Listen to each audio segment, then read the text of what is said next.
Microphone check 1 2 1 2. It's EKB TV. You're watching the Vintage Cigar, and we're live on YouTube. Uh, just wanted to kick back for a minute, light up a cigar. You know what time it is right now. It's time to let the algorithm do its thing. Oh man, the sun is melting this bitch. That's crazy.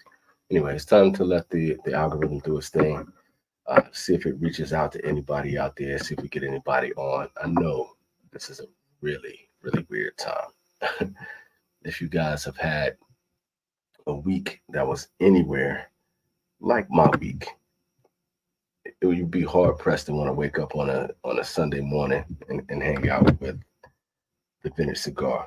So I get it. I wouldn't even want to kick it with myself right now. I don't want to sleep in, but we're gonna see how this goes. I'm gonna sit back. I'm gonna smoke a cigar, and I'm just gonna talk my shit, smoke my best, see how it goes from there. While we're getting into it, we have the Patina Oro de Nicaragua. And I found this one interesting, man. I did a little bit of research on this cigar. I don't know how many of you guys are familiar with Patina like that, but I've been enjoying this brand for a minute. But uh, the wrapper and the binder on this were Ecuadorian, and I don't know if that's like from Ecuador or like they were Ecuadorian seeds and grown in Nicaragua. I don't know if that's the case. I don't know how that's working. It's kind of hard to say, right? And you got to bear with me. You guys, anybody that's joined in, let me know if you can hear me. Give me the thumbs up. Give me some kind of feedback. I got to be kind of low. I'm outside. It's nighttime here. The kids are sleeping. So I got to be careful how I project. And, y'all know how that goes. But the fillers on the cigar were Nicaraguan. And I think it was something else in there. But I've heard good things about this cigar.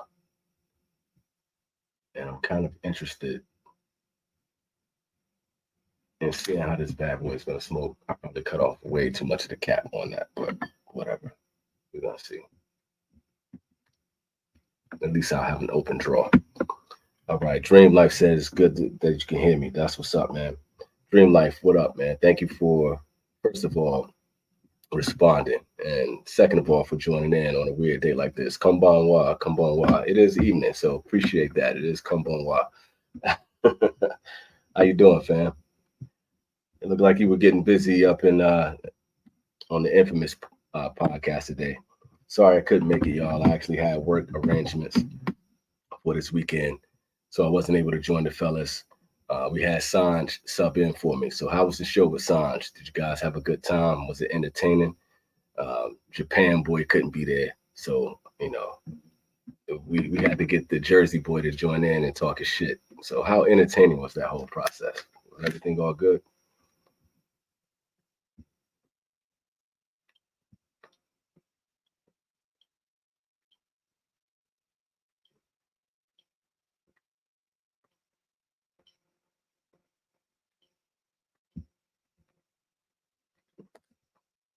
Sorry for the smoke break while I got this lit up. It's always interesting, like the lighting of a cigar is probably one of my favorite things, man. It's like I love that whole process. Seeing it light up, getting the first draw, making sure that you properly lit the cigar. That's one of the fun things about this, man. I still enjoy that. I said it was an incredible show. A lot of drama about aging cigars. I mean, there's no surprise in that. And when you really think about it, it is very much a contentious topic when you're talking about aging cigars. And if you look at it scientifically, right, there's going to be some effect on a cigar. It's dead leaves. You're dealing with oils. You're dealing with enzymes. You're dealing with all of that kind of stuff. So you're going to have some kind of effect on a cigar. That's just natural. Um, it's going to be some kind of possibility of more fermentation, but at the same time, a lot of that is all going to depend on the other factors in the science.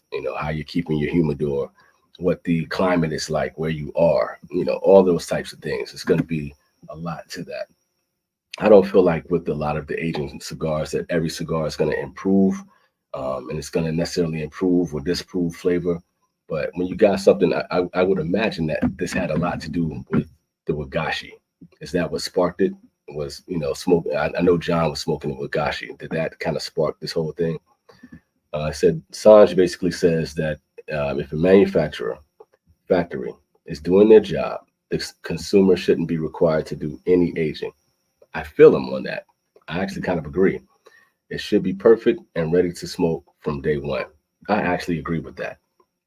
Um, I mean, there is a caveat. I kind of feel like with the Andalusian bull, you kind of it does a lot better, but I think he's right. Just if it's, I use the analogy all the time that like if you're buying a car or if you're buying a TV or anything like that, you wouldn't want to just have to wait for a week before you can drive your car to wait for it to prime. If you're buying food, you wouldn't want to buy your food and then have to wait for it to age before you can eat your lettuce or whatever the case may be.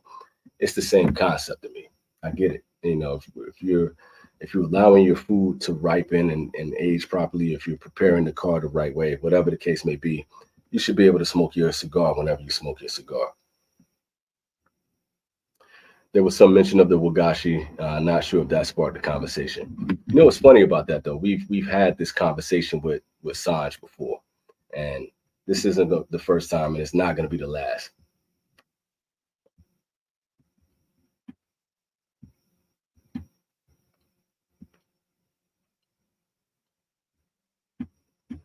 The beautiful thing about Sanj Patel is you're always going to get some kind of entertainment value out of him.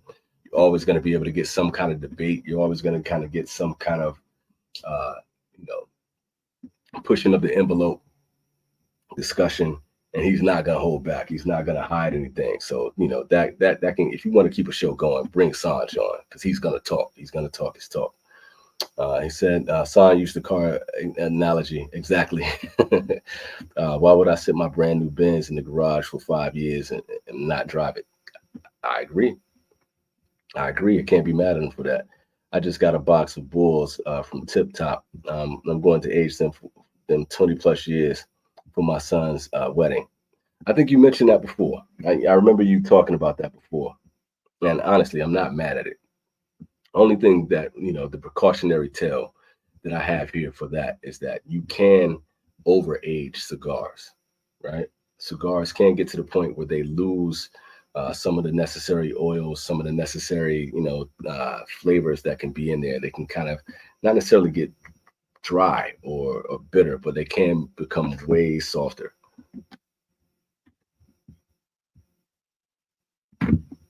Hold on for a sec, y'all. Yeah. Sorry, that was my wife chiming in.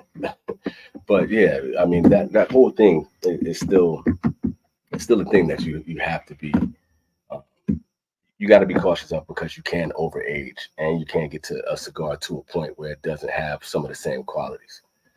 But the beauty of certain cigars, you have, some of the Cubans that have been aged for, since the embargo. And some people, really love those cigars and they love, having that. And if you're doing this to, to have a celebration and have a moment with your kid, like that is going to be the best thing to do.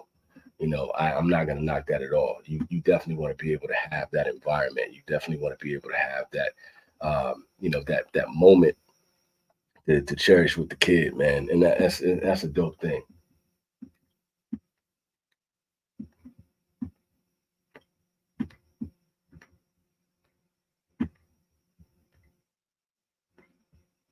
Being able to have one of the best cigars, from the 2000s, and smoking that, in what 2040, something like that. To think about that, 2040, that just sounds wow to me. That you will have a cigar that you know was at its popularity in like 2015, something like that, and you're gonna be smoking that cigar in 2040, celebrating, your kid getting married or whatever the occasion is gonna be is dope.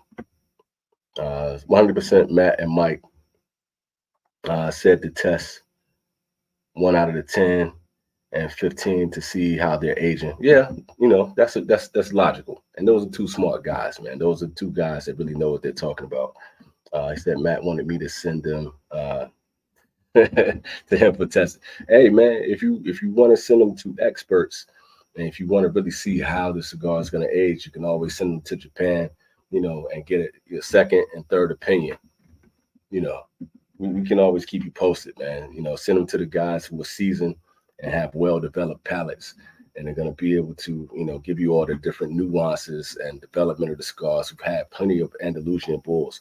Nobody else is really going to be able to tell you how these cigars are going to be, right? You got to go to the experts. So we're always around if you want us to smoke that cigar for you. That's, you know, that's if you just feel up to doing that. If you want to get the best experience, why not, right?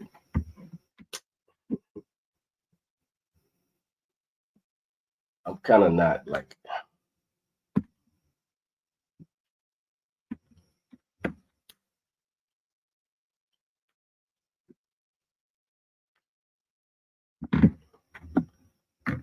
I'm not getting that with this cigar. This cigar is a lot. I'm going to give it time to develop before I get into any kind of details of what this is about. First of all, hey, what are you doing up at this hour on a Sunday? It is Sunday for y'all in the States, right? What are you doing up at this hour?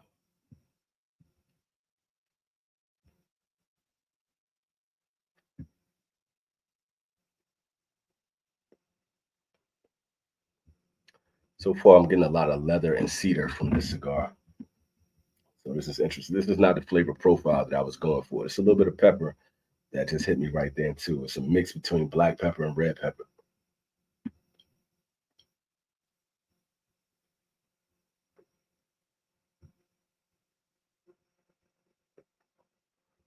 Very woody, very leathery.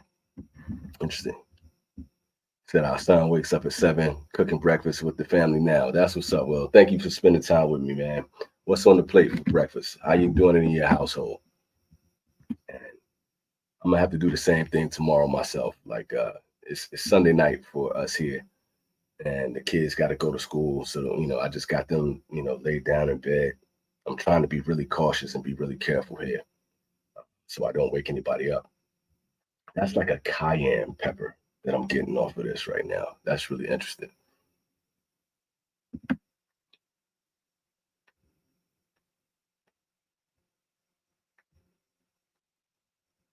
I knew it was gonna be difficult, like doing a live at this point in time right now, because I knew most people were gonna be crashed out. So you having a young, you know, a young son right now, that's gonna, you know, keep you up. So hopefully I'm keeping you enough company, and you know, the conversation is gonna go well. It's kind of odd for me here. Like I got a beer. I don't really drink a beer. It ain't really a beer. It's a cider. I can't really call that a beer. Like anybody that drinks like a real draft beers or something like that, that would be disrespectful to people who really appreciate beer. It's been really difficult for me on a vintage cigar right now. So I wanted to have this time to like really kick back and chill because I wasn't able to get on the live like I mentioned before. I haven't been able to record or do anything. I don't even know how long this is gonna last because the week that I've had, I finally got a brand new phone. I don't have the issues with the pixels anymore. So if I do, you know, actually do videos, my video should look good again. I'm back in the Samsung camp. I don't have a pixel anymore. That is gone. So if I have some downtime during the week, I will try to get some videos out on the vintage cigar. We're gonna see how that goes. So back to the question that I asked you about the food. You got thick cut bacon, scrambled eggs, coffee. That sounds like a treat. Your wife and son are doing Legos. That's cool. So with the fam, what we've been doing lately is we've been doing Legos together, and we also been doing, you know, 1,000 piece puzzles. That's just been kind of the thing, just to kind of keep the family unit going. And you need those things, man, to keep everybody together, to kind of chill. The same way you need moments like this where you just need to sit back and enjoy your cigar. So that's dope, man. I appreciate the family vibe. I know all about it. So that's love. Saying what I was saying about, you know, not being able to get out content and do lives, be on the shows. I took my kids to school. They just had the first day of school, probably almost exactly a week ago now. It was Monday. So my wife and I got him dressed, got him, the new school fits, the new sneakers, the whole nine. We did the whole process, right? We take him up front and I take pictures of him on the Pixel. Click, take a picture, look at the phone to see if the picture was saved, and I'm rushing them to the car so I can get them to the bus stop, right? By the time I get to the car, I try to click my phone. It's completely dead. I had 98%. I had just woken up in the morning, battery fully charged. Everything is cool. And when I tell you that I don't know if the circuit board blew out, I don't know what happened on this phone. I mean, it's completely dead. I can't get it to charge. I can't get anything that happens, So I've spent this whole week trying to get back up. And you guys know how difficult it is when your phone goes down. You can't contact your family. You can't translate. I'm in Japan, so I couldn't translate anything. I couldn't use GPS. I was supposed to meet a friend in Fukuoka to have some cigars. I never got out there. That whole experience was just missed just from a freak accident of my phone go out. Soon as that happens, I'm thinking, okay, I got my laptop. I'll be able to kind of use that to somewhat stay connected.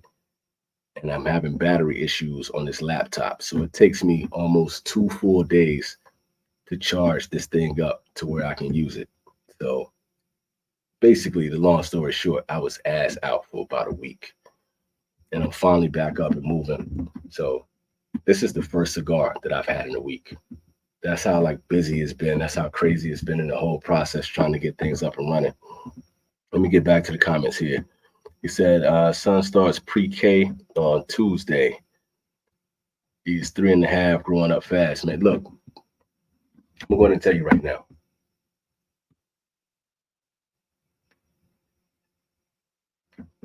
Cherish every moment of that, man. And I know what you're doing, like aging the Andalusian bulls, so you can be present. And, when your son is getting married at 23, 24, something like that, cherish all these moments. My wife and I just yesterday were just sitting back, going through the phones to, take a look at the pictures of our kids when they were little. And we're showing our daughter what she was like when she was a baby girl. And, you're going through all these memories and stuff like that. And you're so connected to your kids that I could be in the other room and I could hear a kid crying or I could hear a kid laughing and I can identify which kid is which. Greg is up in here, man. Greg, what up? Appreciate you, homie. That's one of the best things in the world.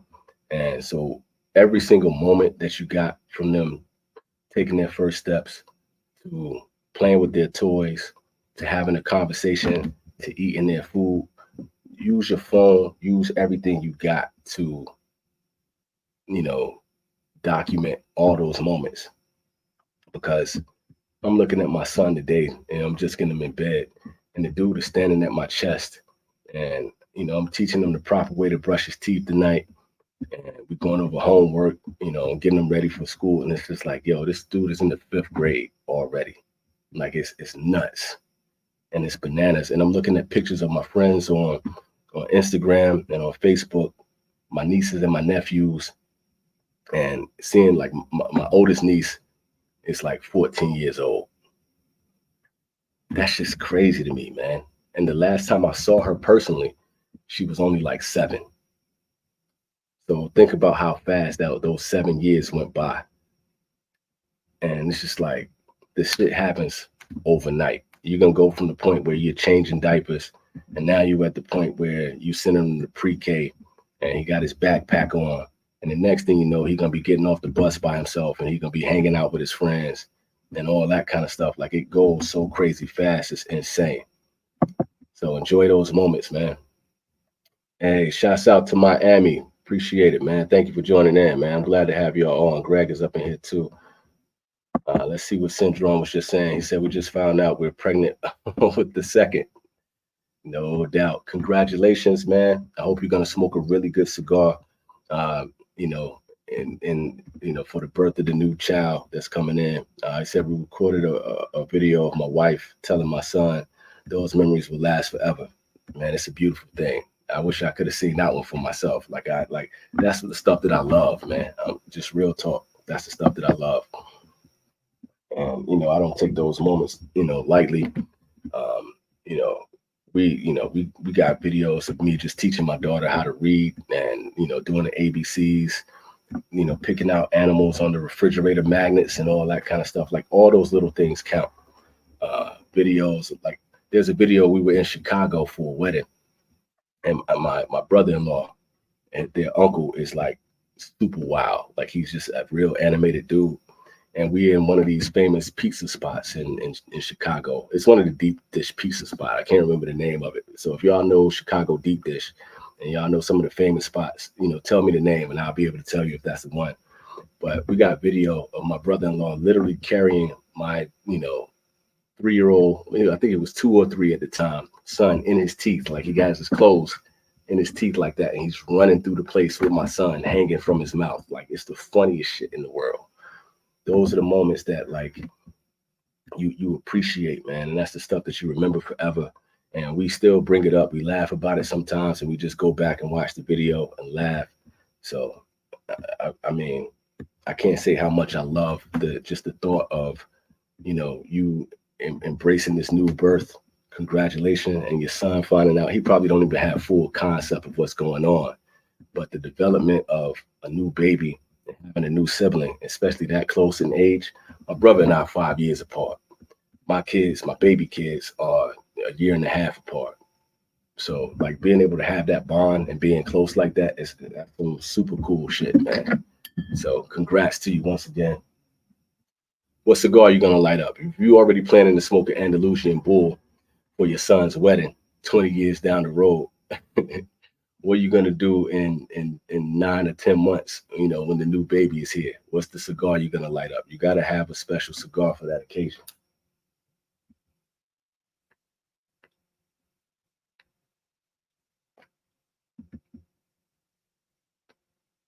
What you can't do is get one of those super lame, like it's a boy cigars, like you can't do that. You gotta have like a real, cigar to usher in this moment, right? You're gonna have to go with like Principal or Fuente,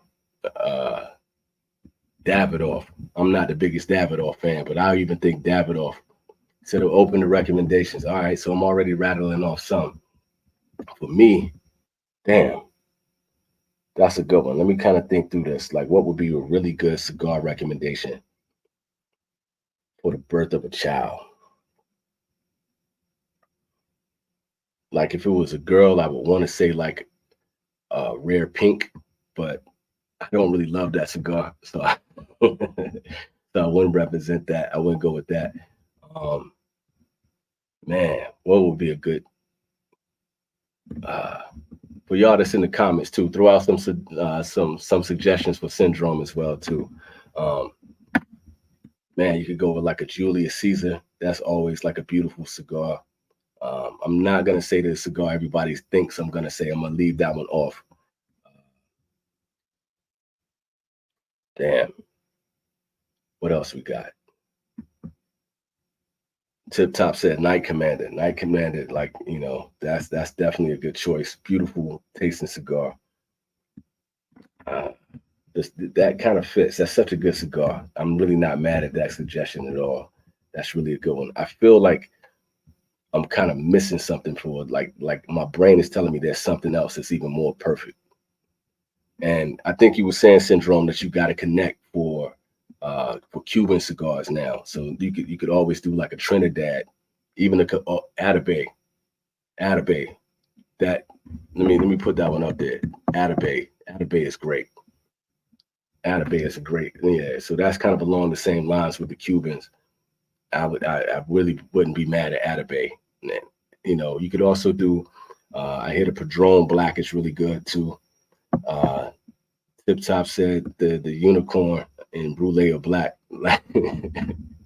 Look, if you're gonna get to a point where you're gonna actually spend that kind of money for a cigar to drop $100, the birth of your child is definitely one of those moments where it's really worth it for you to go over and beyond. And honestly, the unicorn that I didn't have the Black or the Brulee. I just had the regular Moestra de Saka, and I really enjoyed that cigar. I still to this day don't think it's a $100 cigar, but it is definitely It is definitely an option. Oh, I got another recommendation as well. You could go with the God of Fire. I would probably say like a God of Fire Carlito. That would be fire. Let me see what else Tip Top had. You won't forget losing. Yo, if you want to ring in the moment that like you want to, sear that into your brain, spending $100 on a cigar, yeah, you definitely won't forget that. So you would need to take as many pictures as possible. God of Fire is definitely a good option, man. Honestly, I might put that at the tip top to be for real. That no pun intended with tip top. That wasn't intentional. I swear that wasn't intentional. But I would honestly say that would be a great choice. Um, and with all the God of Fires that I've had, they were phenomenal. They were really good, and it almost like the presentation of a cigar, kind of goes well with that. So you're celebrating this moment, and you got your drink in hand, you got your cigar, and you're just thinking about what the next 20 plus years are going to be like, raising this kid. And your wife might be around to take pictures of the moment, or you just sitting by yourself. Having a God of Fire in hand is a great option. And I would imagine you haven't had a God of Fire yet. So go out to, as John Huber would say, go out and support your local tobacconist to see if you can get a God of Fire in hand. Let's see what we got here. Instead, if you live in Miami, there's a shop that sells Don Carlos Sharks for $80. What? If you want to make it a bit more memorable. Nah, look here. You guys know that I am an absolute fanboy of the Don Carlos Shark. Got the ash on me and my phone.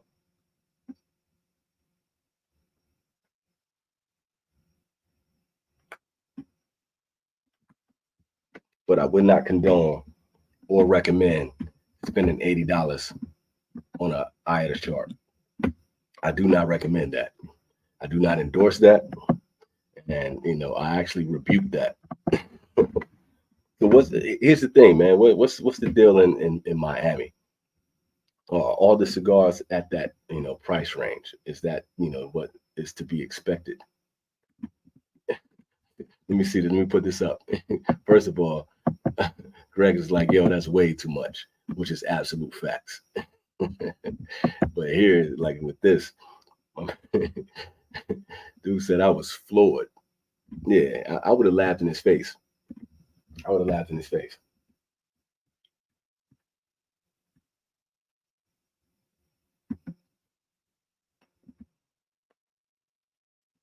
That should tell you everything, that I would not spend $80 for my all-time favorite cigar.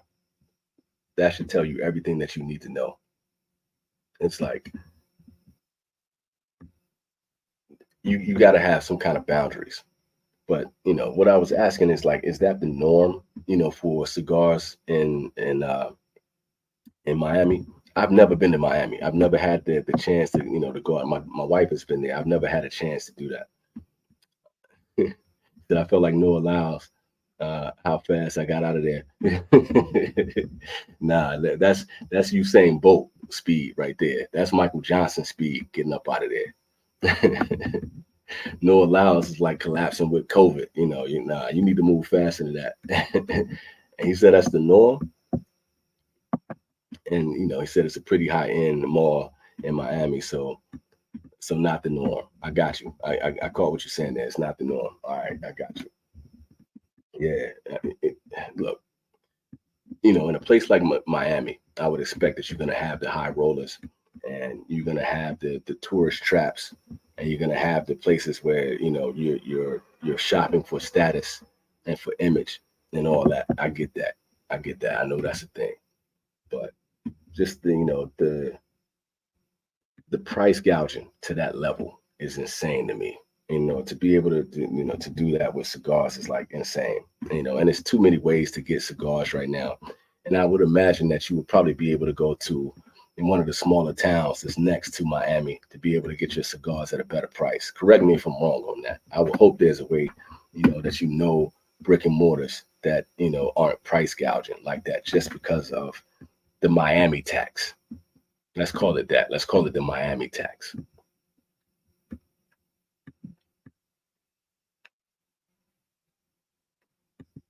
I know places like, New York City has those taxes.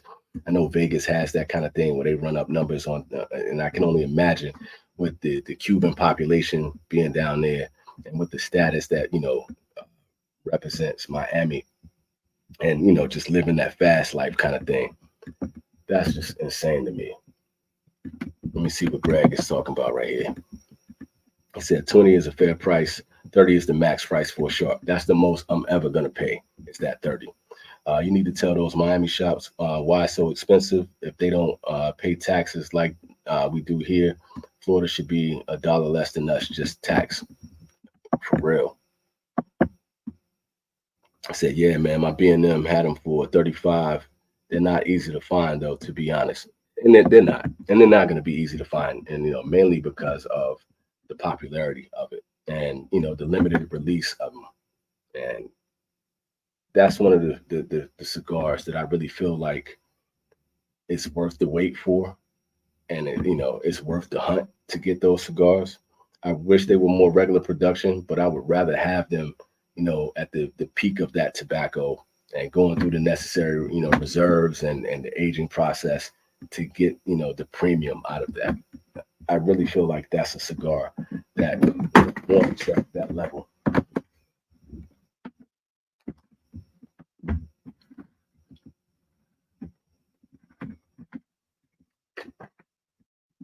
For any of you guys, have you guys had this patina or the Nicaragua yet? Have any of you had it? Greg, have you smoked this cigar? Yeah, for sure. And yeah, like you said, one time year release. And I get that. And I'm not mad at that whole process with that one. You need to search B&M big shots with no online to find them.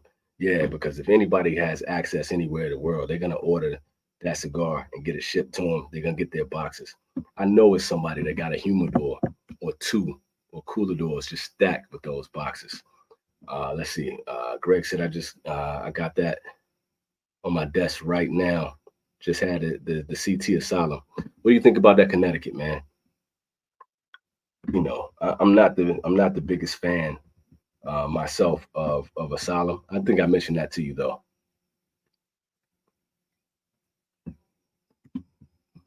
But I don't think I've had a Connecticut. What type of Connecticut is it? Is it giving you any kind of like real flavors? Does it feel kind of standard? I'm trying to open this thing without a I think I got it. Without a proper bottle opener. I'm trying to finesse this joint. Come on, baby. I heard you pop. Come on. Yeah.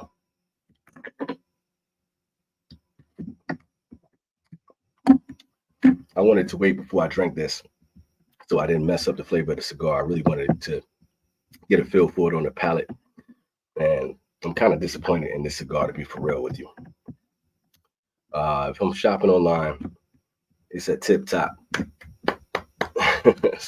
Best prices, fastest shipping. Shouts out to the homie Greg, man, for getting that, that shout out right there, man. That's dope. That's major. And Greg, that's what I was talking about, man. I was hoping that people, seeing your presence around, that people really gonna start supporting, man. So I'm hoping that we're affecting your bottom line just because you deserve it, bro. And getting that kind of feedback is everything.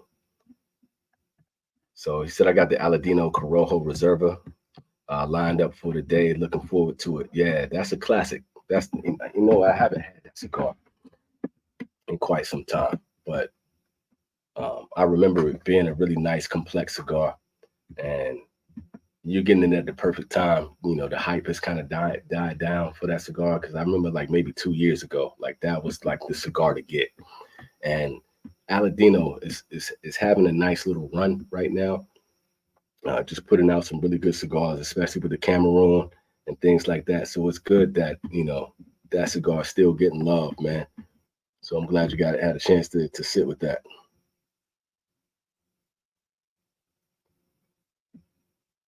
I'm gonna get to that. So let me get to this one first. So say good morning smoke. That's cool. Nice to wake up to a nice Connecticut. Silent 13 Ecuadorian wrap. So it has a bit of pepper in the morning, but not too much. Much love right there. Thanks, EKB. It's Cigars on Bandit Renewal Morning Day. Oh, okay, cool. So you're rolling. Getting all the unbanded cigars out to people and all that kind of stuff. So you had to wake up early and get things cracking. It's good to see, man. I'm just glad, I'm glad to get people on, glad to get people, to hang out here on this live too, man. So I'm glad people are up with me. I didn't really know what it was going to be like. And, I know it's Sunday for y'all. So,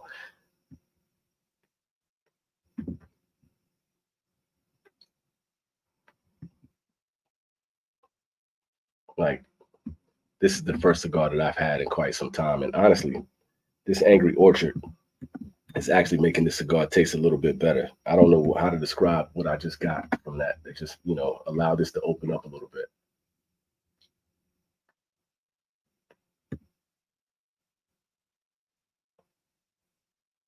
It gave it more of a floral note and not just leather.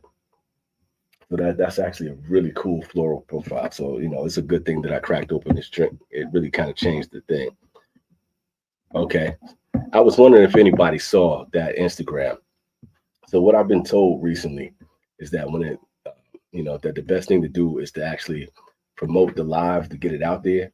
But the community tab doesn't necessarily like acknowledge people on YouTube, and my YouTube presence is somewhat suppressed right now because I haven't been putting, content out on a regular basis.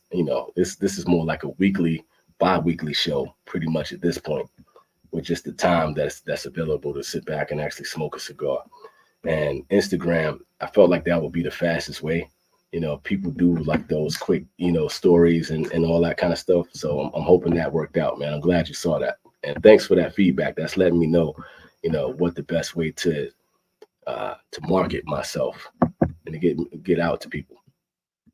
Let's see. You said I'm heading to Europe next month. About to go crazy on Cuban. I hope you stacking your bread. Because you're gonna be playing in what, either in the euros or pounds, and the price of those Cuban cigars are crazy right now.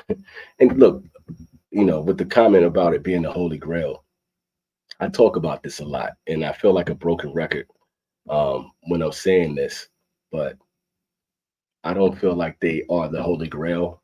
But if you haven't had a chance to really explore with Cubans, or if you like Cubans as much as I do, I think it's well worth it to go out there. I see it looks like Greg is, giving some options on that. He said definitely the Monty, definitely the Partagas 4. He said also the Wide Churchill. The Wide Churchill is getting a lot of love. The Wide Churchill is great. Um, if you see some Ramona Lones, make sure you get that too. If you see the Bolivar out there, get a Bolivar. You definitely want to, get that chance to experience all the different options of Cubans, and really appreciate Cuban cigars. Like to me, this is what I've been trying to promote the most about that is you got to have it as a part of your development for your palate. You got to really be able to appreciate what Cubans taste like as opposed to a Nicaraguan, as opposed to Dominican, and in contrast to Honduran, or whatever. Quay Dorsey, yeah, that Quay Dorsey 50 is crazy. And what is it now? The one that they just released, is it the 55? Let me put that up here real quick. So he's on one. He said he's only had 3 Cubans, so he wants to experience more, no doubt. And that Quay Dorsey, I don't know if you've heard me talk about that. I don't know what the new one is. I think it's the 55. That's more in like it's closer to like a double Corona in size. And that 50 with the short fat one, that is honestly, it's one of my favorites.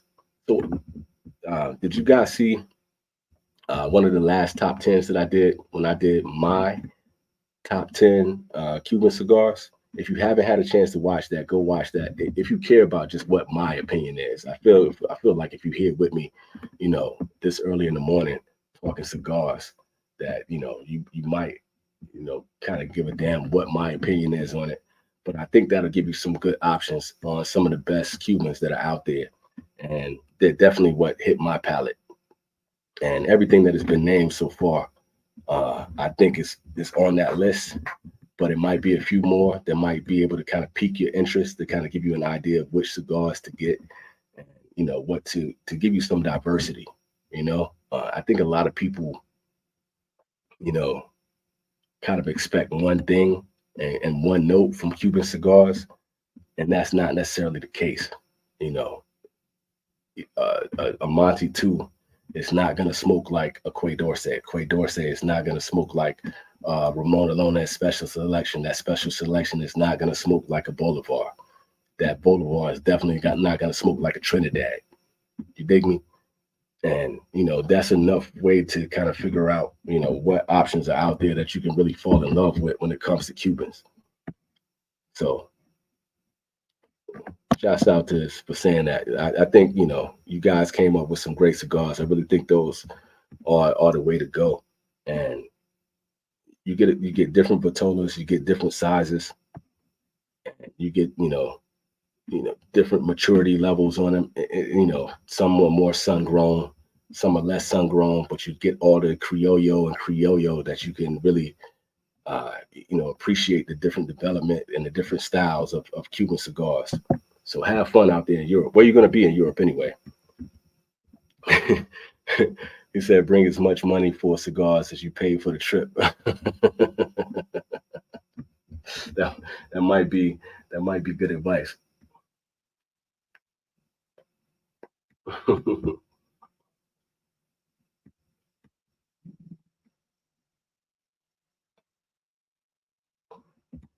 It's a good thing, man. I absolutely love Cuban, so I'm happy that you're gonna get that chance. He said, "Gotcha, man. I've seen it a while ago. I'll check it out again before I go." Okay, bet. Okay, bet. And that's not me trying to plug. Honestly, it's not that. But the whole purpose for me making the bias guys in the top 10 list is to always kind of have a record on hand, so that anybody can kind of have a reference and something to go back to and check. It's not like I'm getting a check for this shit. You know what I mean? It's just me trying to like look out for everybody, man, that watches the show. Got my man Mathis in here. So what time is it for me? Let me see if I can get this joint to. I don't know if it's gonna show up, but it's 9:30. 9:30. So it's kind of late here. So I'm trying to be kind of low key. That's why I'm like leaning close to y'all. I'm trying not to raise my voice, but I got the evening voice on right now. So hopefully my neighbors aren't like, yo, what the fuck is this, Baka Gaija and this stupid American doing? Say you're gonna be in Vienna, gonna be in Austria and Barcelona. That's a wild trip right there, man. That's pretty good. I don't know much about Austria. I know it's more like German culture. But that's really the extent of my knowledge on Austria. My brother was just in Barcelona not too long ago, and the architecture there was phenomenal. The pictures he took just kind of walking around Barcelona was crazy. You go out there, smoke really good, eat really good, get some tapas, stuff like that. Vienna is beautiful. So, I mean, I hope you really enjoy that trip, man. That sounds like it's going to be extra, extra, extra dope. Hold on, smoke break.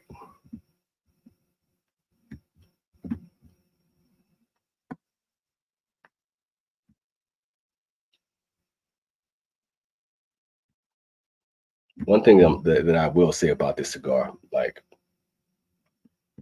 the smoke on it is like silky, and that's cool. But I don't know if my palate is just off right now, or if it's just like the cigar is just more mellow than I expected it to be.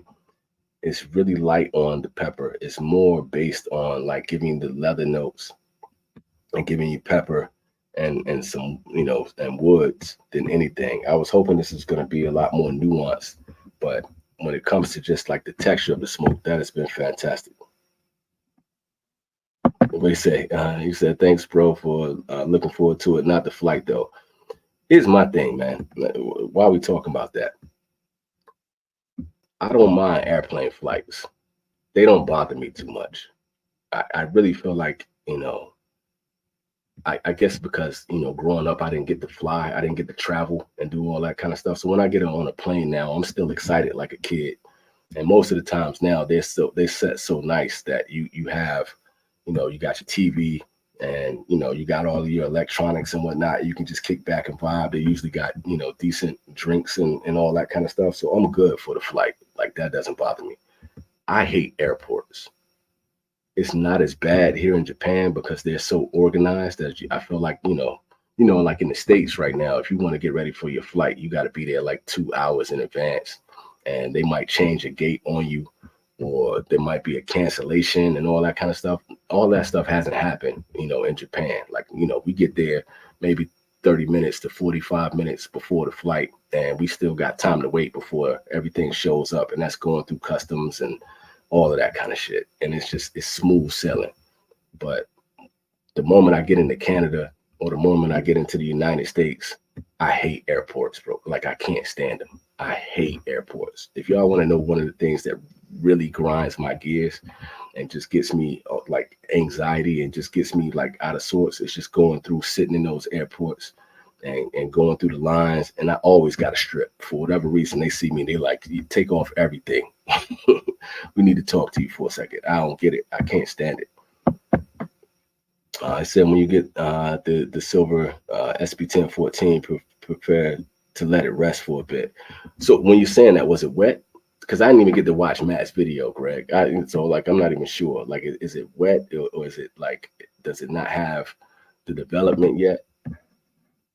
And was that part of the conversation that everybody was having with Sanj today? So I know Syndrome was talking earlier about how the whole conversation was about aging cigars, and the cigar should be ready as soon as you get them.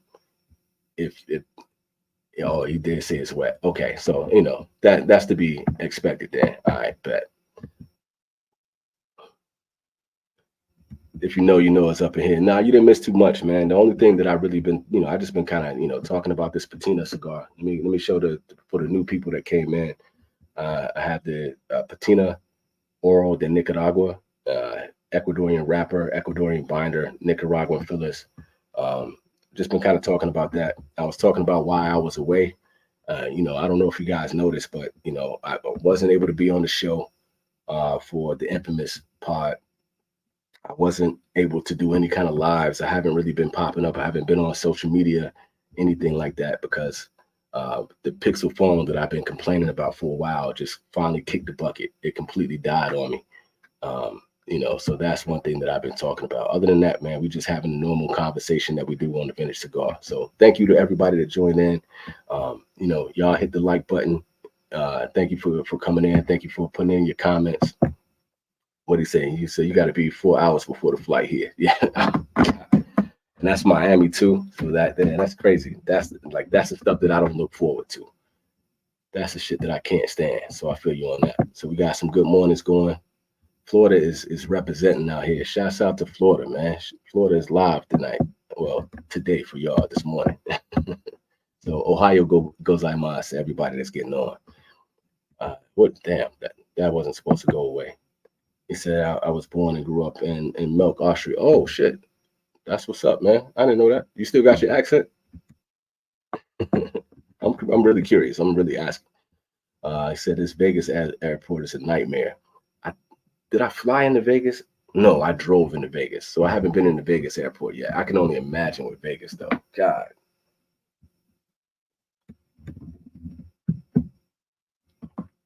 I think the worst airport that I was in was Hawaii. And it's beautiful on the outside. Like you're outside and you get to see everything. But inside that airport is nothing there. It's probably one of the most drab and boring and unaccommodating airports I have ever been in. That is the worst. So it's about an hour west of Vienna. Okay, bet.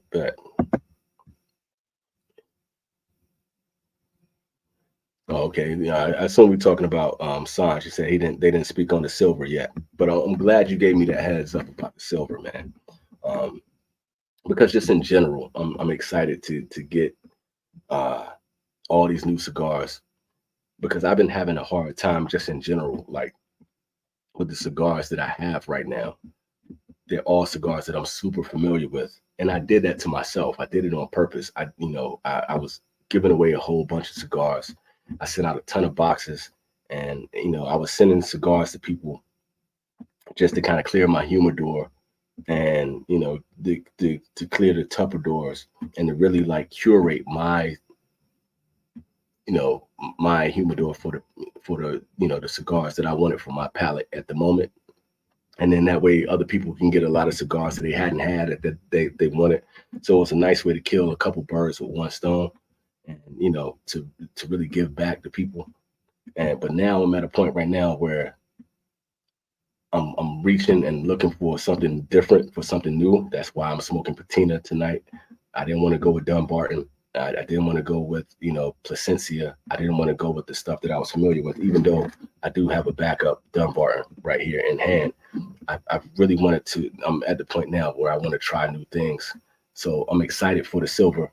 I'm excited for the charisma most of all. So it's gonna be nice to get more Sarge cigars in hand. Let me see what Mathis is talking about. He said, "I love airports now. Being 65 and fat equal wheelchair front of the line." Yo, Mathis, that's genuinely funny, dude. Yo, that gotta be cool to like, see everybody sitting in line. And the lines that I've seen, like the last few times that I've been back to the United States, they're like switchback lines and they're crazy and everybody's like agitated and frustrated. And I know it got to be really fun and funny just to wheel past people and just kind of looking at them and throwing up the deuces. That's genuinely funny, yo. He said, "Oh, okay, you've been in the U.S. since '81. Dang, I didn't even know you were that old, Jack. Like, I was 1 year old at that point in time. All right, man, that's what's up." Okay, boom, y'all giving out, different details, different places to be. He said when he has a beard, the accent comes out. That's kind of cool. I would love to hear that, yo. That's what's up. He said Vegas is fine if you don't check a bag. All right, heard that. But in most cases, do they lose bags a lot? Is that kind of the issue, or are they just slow with the whole process? Like I hate airports, man. Like I really hate airports. Uh, Look, man, I couldn't even tell you right now what I need, man. Just whatever is new and different, whatever's out there, it's just something that's different. But I'm never gonna ask for anything. I'm not. That's just how I am. I'm just never gonna ask for anything. So, if you feel like sending something out, I'm grateful and thank you. But you know, and I think I talked to you the other day. The only things that I really haven't, got a chance to get a hold of was the new Cameroons. Those are the only things that I haven't had a chance to really smoke like that. But I'm not gonna ask for that at all, man. But I appreciate the thought. That means a lot, bro. I said Charisma Silver. Got some new LEs from my brands. What kind of LEs, man? Just out of curiosity, I always like hearing about what limited editions are rocking right now. So what new LEs are kind of are coming out that are interesting? Z, let me give you some love, man. What up, Z? Appreciate you. And he said, let's see, I smoked cigars for years and then got bored with them. Now I'm back and love a bargain cigar. New World Oscuro by AJ Fernandez. Gail, have you had the Bella Artes from the New World joint or the Dorado? And if you have, I would love to know what you thought about both of those. Both of those surprised me, especially if you like the Oscuro. I really think you would enjoy both the Bella Artes and what was the other one I just mentioned? Dorado. Dorado. Sorry for my brain freezing up like that.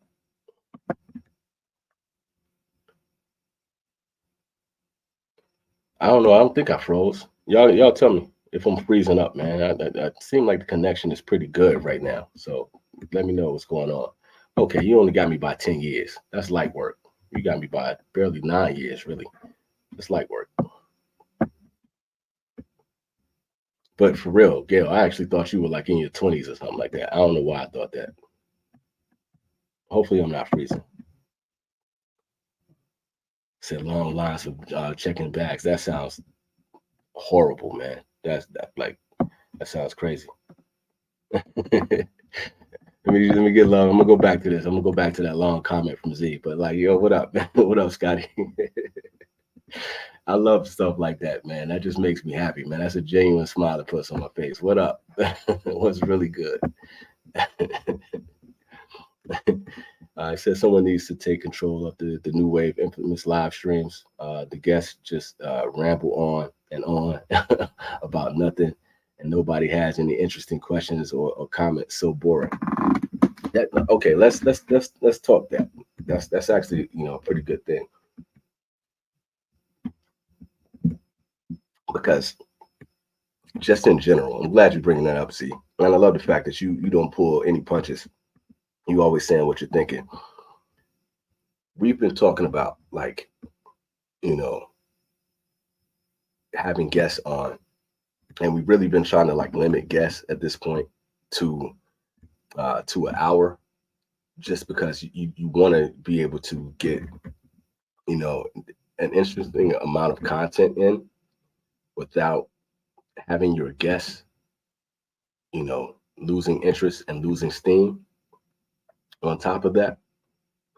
And we've been going back and forth about like, should the show and the infamous show just in general, should it just be 2 hours, and not to kind of show everything that's in the sausage. Like, we feel like our best shows are the shows where it's just us, and you guys are in the comments and just shooting the shit and just having good conversations and laughing and joking and talking and smoking whatever cigar that's around and just talking the cigar zeitgeist and everything that's happening. Those we feel like our most interesting shows. But at the same time, we really want to be able to spotlight and highlight different people in the cigar community as well. So we're thinking about just keeping it limited to 1 hour. But you never know what the personality of a guest is going to be. And honestly, it feels like developing the show and developing the how a show flows and how it goes. Like, it's no real production to it. We're just friends, just talking cigars and hanging out, right?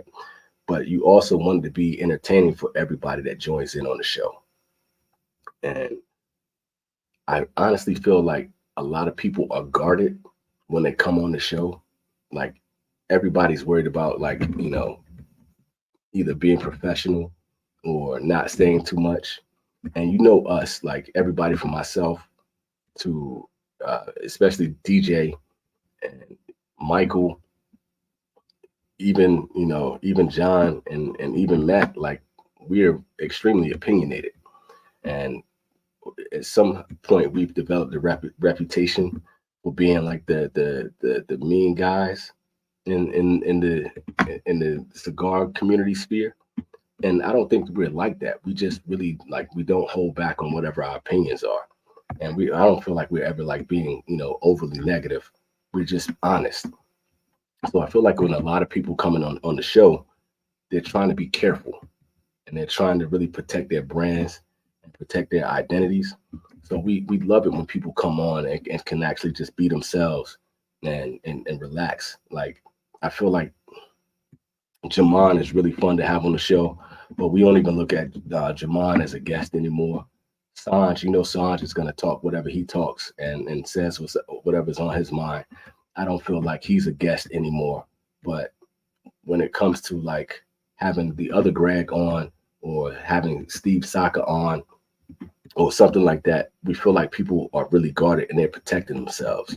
And I hate that it feels like that. So we're trying to work it out so that we keep everything in entertaining without just, being like it's just about us.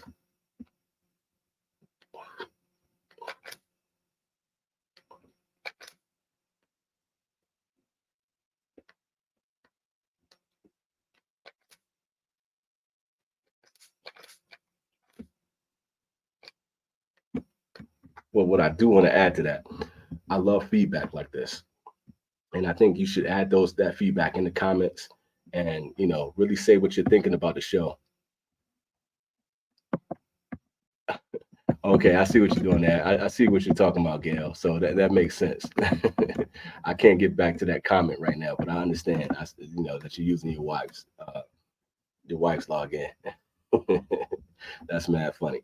But before I get to Scotty's comment right here, I want y'all to give us, all the feedback that you have about the vintage cigar doing this live, and give the feedback about, the infamous live, because that's the only way that we're really gonna make, the channel, better than, as it goes on, and make the shows better. We're trying to get everybody involved. So we're trying to be entertaining, but we're also just trying to be ourselves. You said, what time is it there? It's about almost 10 o'clock. It's almost 10 o'clock, so I'm not going to go for too much longer. How do I like Japan? I grew up in Hawaii, love Japanese women. The women here are amazing, and you can take that in any context that you like, but even the older women here are like super cool. I love Japan. I don't plan on leaving anytime soon. I really love it. So, hold up, man. I'm trying to... I don't want to lose these comments because, like, it's great comments going on right now. We got DJ up in here. He said, "Not soccer," from Mathis. Oh yeah, no doubt, Z. What up, DJ? What's good, man? DJ said, "Yeah, feel free to try to talk over Sanj. Yeah, good luck. Good luck with that. Absolutely." Sanj is a force. That's a good way to put it. He's an absolute force. He's an absolute force. He said, "Do you think the wave of cigars are slowing down? Smokers are more aware and perhaps not as eager as before to the latest and greatest. I don't fall for the hype like I used to." I think that's going to happen in general when it comes to just the hype around cigars in general, especially like if you've been smoking cigars for quite some time. You're always going to kind of find your sweet spot, but there's always going to be new smokers and always going to be new people coming into the hobby. So you're always like, just for us doing reviews, whether it's DJ, whether it's Matt or anybody, we're always getting new people saying, "Hey man, I just found your channel. I just started smoking cigars this year. What's new and what's interesting?" So there's always going to be this level of hype that's going to be, going along with cigars, especially when we as the influencers of cigars are talking about, what's new in the industry, with all these new cigar boxes coming out and all that kind of stuff. It's going to be a level of hype, but we're always going to settle in, So what's going to be, new and fresh, it's going to be passe at some point in time. That's just the natural flow of things. So as of right now, I honestly think, the cigar industry is at, I don't know if it's a bubble or not, but it's at a height right now. And I don't think that's going anywhere like anytime soon. That's pretty much how it goes right now, Greg. But saying that to say, man, like really that this is kind of the sweet spot, just for with all the internet content and with the way people are promoting limited edition cigars and promoting cigars as collectibles and stylizing with you got the Privado look, you got the high end stuff, you got the Michael Herklots, you got the Carlitos, you got Atabey, and you still got the Cuban hype going on right now. It's gonna be like this for a while. So he said, "Yesterday I had the La Gloria Cubana Serie R, number 6. It was great." I'm glad you enjoyed that one, Scotty. I'm gonna be for real. Like I'm not the hugest fan of that, but I know that cigar has always had a great reputation. And the best thing about it is when you get a cigar like that, that you get to enjoy it. So I got a cosign right now from DJ. Shouts out. So let's see. Who? Who only likes it? That for me, I only like Japanese women. Are you saying that for me, Mathis? I don't know if that's the case, bro.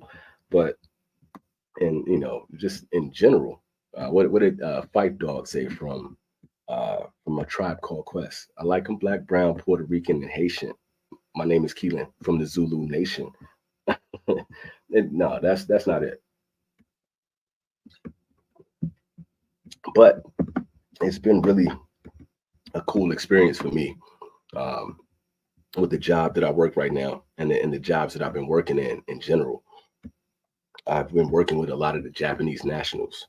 So being able to like ingratiate myself into the culture, and I mainly work with, Japanese women, you know, everybody's been good, and if you know how to appreciate the culture, and if you know how to really like uh, not be offensive, to the Japanese way of life here, they can be really inviting, and they can be really down to earth people, man. And it's one of those things that's like I love the environment here and just the way that people treat you. So it's been really cool, man. So I'm being very measured in my opinions and what I'm saying about this.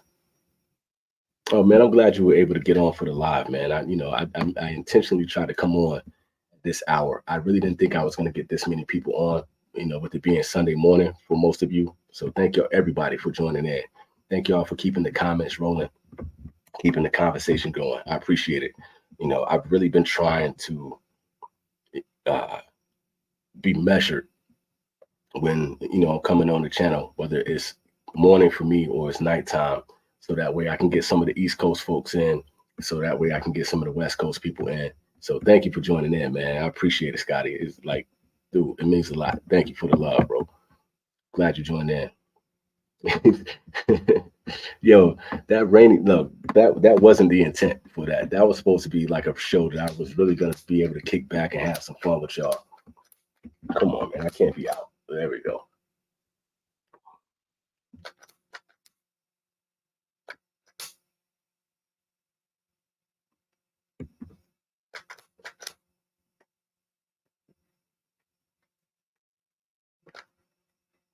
The goal is to really kick back with y'all and have a good time. But we've been this is typhoon season right now in Japan. So we got another typhoon that's headed towards Japan right now, but it looks like it's going towards Korea. And we had just had another one. So that was like, it was sunny outside when I started that joint, and that cloud came over and then just dropped rain on me out of nowhere. That kind of ruined the whole flow.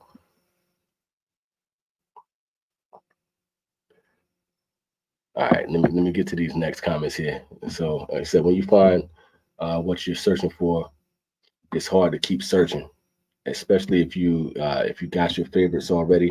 It makes it harder to try new things. Why order burritos if you like tacos?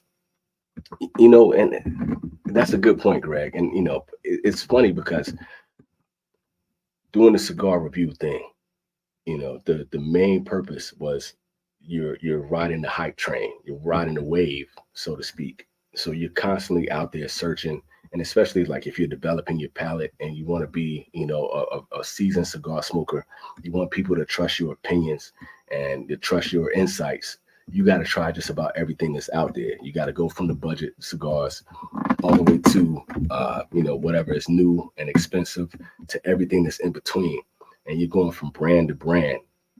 You're smoking the La Galera Cubanas. You're smoking the La Galeras. You're smoking Dunbarton. You're smoking Iroa, and like you're doing the Illusiones. You're doing the Warps. You're doing Tatuajes. You're doing all this kind of stuff, and you're literally just trying everything. But somewhere in that process, you're gonna find the cigars that makes you happy, like, me finding me Karita was like, it was hard for me to really enjoy anything else because that was my sweet spot. As much as I love the Eye of the Shark, that's not a cigar that I can smoke all the time. DJ right now is on a JC Newman kick, and I can totally understand that. And I curated my humidor recently with pretty much Crown Heads, Dunbarton, Placencia, Fuente, and JC Newman, a few Atabays and stuff like that, because that was basically where I was going. Those are the cigars that I was enjoying the most. But even after that, even after you've had so many tacos and you love the tacos so much, you need something different. You need to get a gyro. You need to get a burger. You need to get burrito from time to time. So I've kind of come out of just smoking just in my sweet spot right now to wanting to try some of the new things that's out there. But if it was up to me, like if I really had a definition noir, or if I had an Eye of the Shark every day or Mi Carita every day, I could be happy, honestly. But there gets to a point where you just kind of want to branch out to see what else is out there. So Matthew said, help me understand why guys my age, 65 and over, collect cigars. The only thing that I can say here on this one, Mathis, is this: that that's just a generation that like to collect things in general. If it wasn't cars, it was stamps. If it wasn't stamps, it was vinyl. If it's not vinyl, it's cigars. And it's the same thing. If it's not cigars, it's sneakers. And it's just kind of one of those things. People collect watches and all that, So it's just a part of that generation, bro. That's what I can see from that, man. I'm the type. I want to smoke my cigars more than collect. But people gonna have their ways. Oh, okay. One of the comments said that. I missed that. My man Shock is up in here, man. Hopefully I can get that up. Shock, what up, man? I just missed that. Let me keep this rolling because there's a lot of comments coming in. Pick Jimmy. The best part of last night's live was you commenting about Deadpool. I got to go back and watch that because I didn't get to see that. DJ, what did you say about Deadpool? I would love to hear what that is. I gotta know what that's about. I missed that. Like I really for that brief moment that I popped in on the show was the only time that I had that was downtime to actually watch the show. So I missed a lot of that whole content, and I haven't had a chance to go back to watch the rewatch on it. He said that's my biggest issue when I buy. Do I get a box of what I know I love, or try 10 packs of new stuff? And see, that's the juggling act. So imagine that same juggling act, Richard, when you're trying to do that. It's like, do I do this for the show, or do I do this for myself, or do I need to try something new? It gets tedious. It gets tedious. So trust me, bro, I totally understand that dilemma. I totally get it. But the main thing, I think, to stay on that topic, I think what you want to do is really set yourself up with enough boxes of the stuff that you love to smoke, or just to have enough in there that on the days when you get a craving, you can go buy that box of and open that box of whatever your favorites are and really sit back and enjoy that. And then when you get that craving, you're like, okay, I want to do something new. Then you go switch over, like, okay, now it's time for me to try whatever Aladino is doing right now, or I haven't had anything from Warp lately. Oh, Matt was just talking about that Crocodile. Let me go try this out and see what that cigar is like. Greg said, once you find the sweet spot, it gets harder to be a searcher. But first 5 years in, it's easy to be a searcher, in my opinion. And, just in general, in a blanket statement, I totally agree, And I think that's kind of the norm for us as human beings. That's just how that works. He said, I stopped buying boxes. The more I have, then I tend to be more wasteful. 5 packs are on my way. And that's a good strategy too. A couple 5, 10 packs here or there gives you enough to really enjoy, especially if you got, a 10 pack. And for, the thing is about that, like, depending on where you're going, like some of the more premium cigars, it's hard to get them in like 10 packs. You might be able to get some of the one-off stuff, but if you're trying to get some of the more premium cigars that's out there or whatever, like the new hotness is, most of them, if you're going to try to get bulls, it's going to be rare for you to get like an Andalusian bull in a 10-pack. You might be able to buy the box of 10, but even still, you got to, spend the box price for that. So it's a tough juggling that. Let's see, when newer guys start, the first 5 years seems to be on search. My job is to reduce that time for you and save you money and save and at the same time. That's the best way to look at it, because the thing is, it's like this is an expensive hobby in general. And I don't know how many of the people who are new and, like the cigar zealots, going to understand how much money they're going to be spending at first.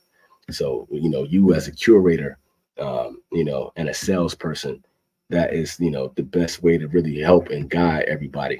And, that's the same thing that I was trying to do. And I think all of us were trying to do, as reviewers, is to help, guide people in the right direction, because that's all we needed. And, y'all know, like my earliest show was, I want to smoke. My whole thing is like, what else is out there? What's new?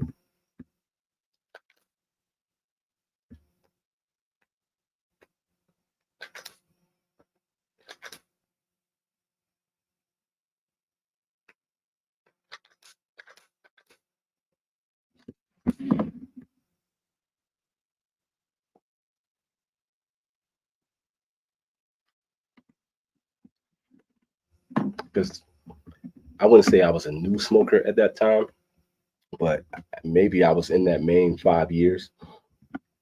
But at the same time, it's like I was also new to, making content as well. So I still had that thirst of like getting all this new stuff and trying everything new. He said, "Oh man, you just let me down. You didn't say Padron. Come on, Mathis. Bro." You always got jokes, man. He said we was considering doing 3 packs, one to test, one to smoke, and one to rest. Ooh, that's kind of smart. I like that. Anybody smoke Padron Fuente collaboration? Look, it's probably somebody in here that has had that cigar. The only person I know that went out of their way to try to get that was Peter. I don't have that kind of income, for one. And it's funny, like after all of that hype and the amount of time that it took people to get to that cigar and to get that cigar out to the public, and what was it, like $1,700 for the box of that cigar never took off. Because the people who could really talk about a cigar and break that cigar down, for the most part, were not going to be able to spend $200 to $400 per cigar. Like, who's doing that? And that the hype really wasn't surrounding that cigar. So to me, that was almost like a waste. I know they made their money for it, but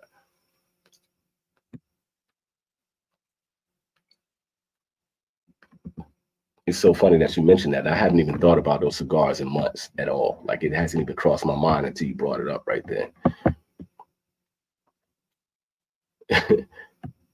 Yeah, see, Mathis is on the same thing. I missed that one. The cigar chat moved again. But yeah, I think it was a money grab too. And they got their money. Scotty said, not tonight, but I would love to hear your thoughts on Japanese people relationship with other countries, specifically Philippines and South Korea, with the recent shows coming out, like Pachinko show. That's an interesting topic, man. And I will try to expound on that as much as I can. Just to give a brief thing on it here. In a way, Japanese are like isolationists. It's kind of a monolithic culture, but there doesn't seem to be any real beef. It's a lot of Filipinos here. My wife is half Filipino, but just, it's a lot of Filipinos here in the workforce. So it's not uncommon to see a lot of Filipinos in the country, and they really ingratiate themselves into the workflow. As far as South Koreans, I don't see very many Koreans here. I don't know if there's any kind of like tension or beef, But I'm only like a few hours away from South Korea myself. Like I can take a ferry there. So it doesn't seem to be any kind of beef or issues or anything like that. But the whole thing behind the pachinko, it's like the gambling here is crazy. And that's something I got to do a lot of more research on. But I can probably like pick up a rock and throw it and hit a pachinko parlor that's right down the street from me. It's a lot of that going on here. We already got to that one. So I'm trying to catch up with the chat, y'all. So just kind of bear with me for rolling through. I want to give y'all, the feedback that I normally give, but I don't want to miss any of y'all's comments and anything that's popping up. He said people will buy online, end up trying more than those who come in and get, personal recommendations.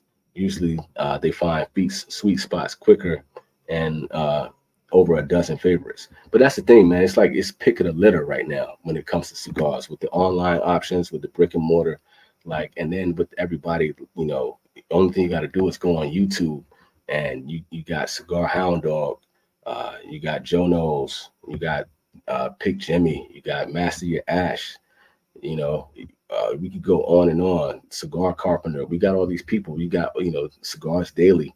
You got all this content out here. The energy of the cigar smoker is moving a lot faster than it was before. Has anyone noticed SCB just up their prices? I'm bad with acronyms, yo, so I don't know what SCB is. You might have to throw that in. SBC. 2 packs now instead of 3 packs. The cigars now cost 10 extra a stick. Everybody's doing price increases. I'm not specifically sure which acronym that is for SBC, but just because it's late and I'm slow. But just in general, I think a lot of these cigar brands in general are trying to get more money, and the price increases with the inflation and all the stuff happening. Everybody's trying to increase their cigar prices, and there's so many people who are new to the hobby. It's supply and demand right now, so everybody's increasing. I've only seen that cigar in person at PCA. Price way too high, and they need to cut it. I think everybody feels that way right now. So Cal, what up, homie?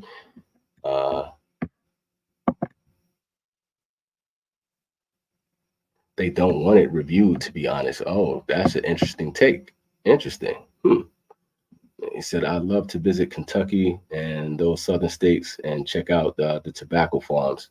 A lot of those, farms, for tobaccos in the southern states are mainly for cigarettes. I know that was the main case in North Carolina. North Carolina, where I grew up, was a tobacco state, but most of that wasn't going to cigars. That was going straight to cigarettes or other things that they're using tobacco for. Interestingly enough, Kentucky has a bar smoker with Drew Estates. Highly recommend. Okay, that's dope. Let's see. I'm trying my best, bro. I'm trying it. Like I'm here for y'all, man. So that's the main thing. I'm here to chop it up with y'all. So appreciate the love as usual, Scotty. Thank you, man. I'm doing my best. He said, I only buy online. I live in California. Can't afford not to. That's smart. That's super smart. Super duper smart. Gee, what up, homie? I can't be like as hype as I normally am, but what up, man? That's my guy. I hope online selling doesn't get banned. That would hurt the industry. It's no way that's happening. There's no way that's happening. Oh, okay, yeah, that makes sense. Small batch. Duh. Boom. And small batches, is a highly regarded, site for getting cigars. And their customer service is great, man. But I don't think it's just small batch, man. I think it's everybody is doing the price hikes and price increases right now, man. That's just the way it is. So, everybody's trying to, survive. Everybody trying to make a dollar. Everybody trying to, deal with the inflation and all that kind of stuff. And then you got the fact that most people are just buying cigars right now. People trying to get in where they can fit in.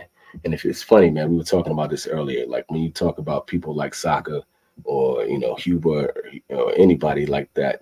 Everybody's basically saying like they don't make any money with cigars. They're making a lot of money, more money than other people, but they're like coming off like they got to survive in order for them to buy the watches that they like to buy and to make the hats that they like to make, and to be able to travel the way they want to. You got to increase those prices, man. It is what it is. Going to save the Oro de Nicaragua for later. Have a Corojo Charisma now. Great with coffee. I think that was the better move anyway, man. Because like I'm babysitting this cigar. It was cool, but it wasn't the best experience. I might light up this Papa Saka really quick before I cut the show down. So let me do that. Moses is up in the place to be. Let me give a shout out to the homie Moses. What up, man? What's good with you? You're showing love right now.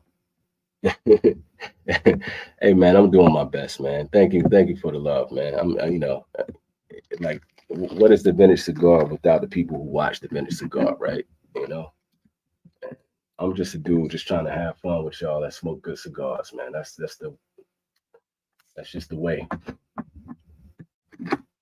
That's just how I'm living right now. He said, my wife now encourages me to smoke cigars. Wow, my wife does not do that. There is a view that it helps fight COVID. I've never heard this one. Is this really a thing? Has anybody else heard that? Is that cigars help? I haven't had COVID in a while, so maybe this is a thing. And I would be glad to oblige as well if I were you too. For real. Thank you for the clarification. I didn't know everyone is increasing prices. My B&Ms did, but I'm in Colorado, so taxes increase. Yeah, man, it's not just one place, dude.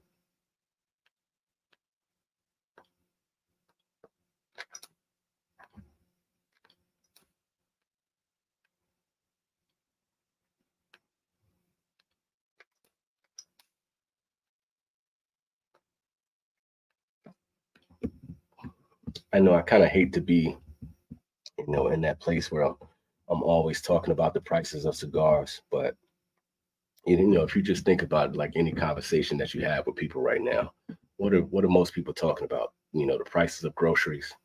They're talking about the prices of gas, and any other commodity right now. They're talking about their stocks. Just the cost of living to rent and to buy a home right now. Like we're just in a state of inflation, and not to get too political or too deep, but just in general with the separation of the classes right now, from upper class to the middle class to the poor classes. Everybody is in a bind right now.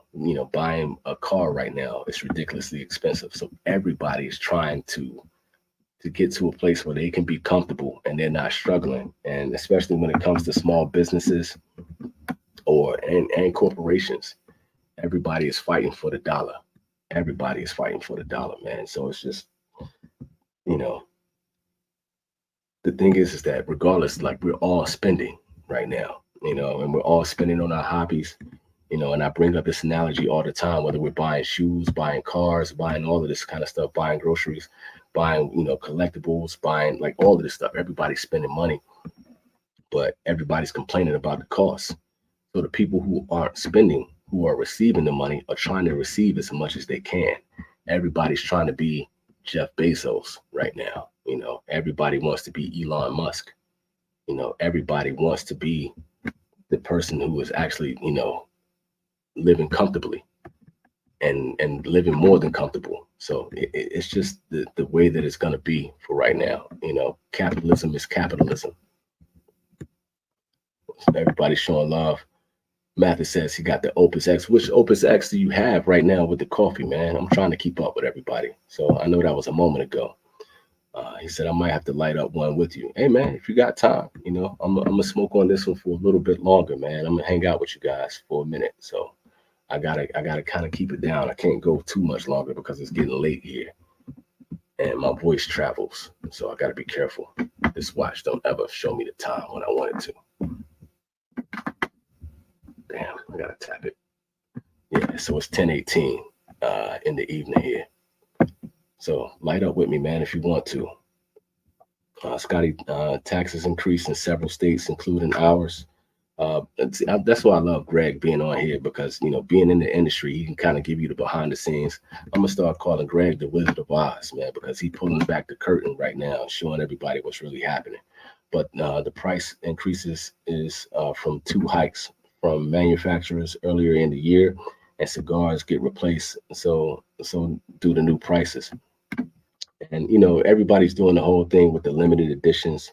They're doing the anniversaries, and everybody's trying to get their $30, $40 cigars out. It's just a crazy industry right now. They say, yeah, because we usually smoke alone. Let's see. Yeah. There are taxes out here too. And I tell you guys the story that when I first got to Japan and I ordered some Cuban cigars and I sent them to my Japanese address instead of my United States address. And it cost me almost $500 to get my cigars because of the taxes, because of the customs. When you import tobacco into Japan, they tax it, and they got so many like custom regulations. So I had to like drive to this location to identify the cigars that I had coming in. And then when I did that, they had to ship them back to my post office that was in my neighborhood. And I had to go pick them up and I had to pay more taxes to get them out of the post office. So all that said and done, with the amount that I paid for the Hoya de Monterrey Epicure number ones that I bought, I had to pay the taxes at the place and I had to pay the taxes at the post office. All of that ended up being about $500 to get my cigars. So yes, there are taxes here for sure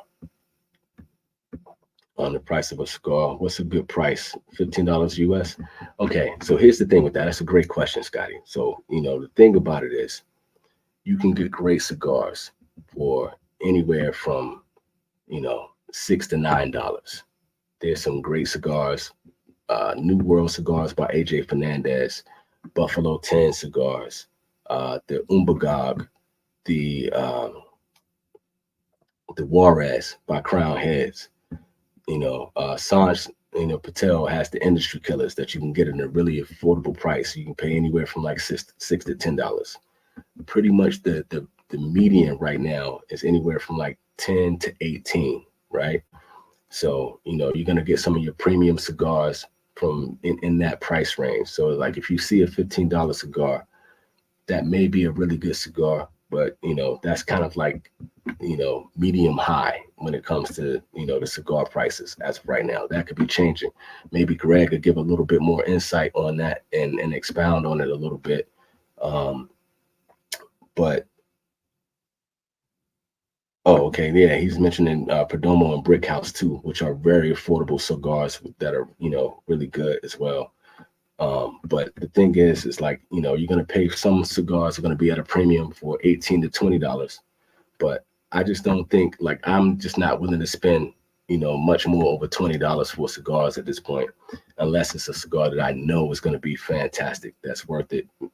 Atabey, E2 Brut, Eye of the Shark, and Añejo Shark. I may pay for those cigars, but I'm not gonna do it all the time. It's expensive, man. When you think that's the, I have a small car. You can fill, my gas tank for $30. You know what I'm saying? I can pay for a dinner for me and my wife for $30. You feel me? Like it gets out of hand. Let me see what math is the middle class. Is that such a thing? In a way, no, it's not. For real. He said, I feel blessed with the cigar prices in the U.S. And yeah, because honestly, when you think about it, man, what they're, Lawrence is up in here, man. What up? So when you think about it, man, what they're paying in Canada and Australia and in Europe right now, yeah, it gets real ugly, and it's kind of expensive out here in Japan for cigars as well, too. What a great way to start the morning. Thank you, bro. Man, appreciate you, homie. Appreciate you. Yeah, we definitely know who's making the money. for sure. It ain't me. I said Perdomo Brick House was $1 less last year. Rocky was $3 less per cigar, expecting increasing prices throughout the next year.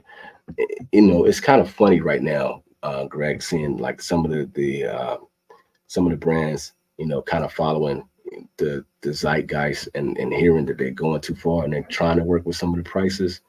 Um, but you know, I don't know how long that's going to be sustainable. But I hope that you know that becomes a trend. I really hope, honestly, that the industry killer, you know, does have an effect on that. And you know, most of the people are trying to find bargain cigars. Mathis mentioned, you know, the 858, $6.25. That's Puente. You're doing a good job if you get that. Gail said, yes, $15 can seem high, but compared to Australia, that's chump change, right? Big facts. Afri said, my man, been a while. Shouts out from Scotland, man. What up, man? Yo, the vintage cigar getting love out in Scotland. Can you believe it? I can't believe it. That's dope, man. I hope everything is good out there in Scotland, man. I hope life is treating you good, homie. It says state to state basis, few states are worse. You know, 10 to 20 is a great smoke around here, but Cali would be $5 more, which is absolute facts. Same thing in New York. I said I'm blessed to have a few brick and mortars keeping things low for now, but I'm definitely seeing some of the smaller shops uh, kicking up the prices earlier. You know, that's just where we are right now, man. That's just what everybody has to deal with. Let's see. Wow, you did it again. Not to mention Padron. Yo, I'm gonna be for real, yo. It's so funny that Padron never crosses my mind, yo.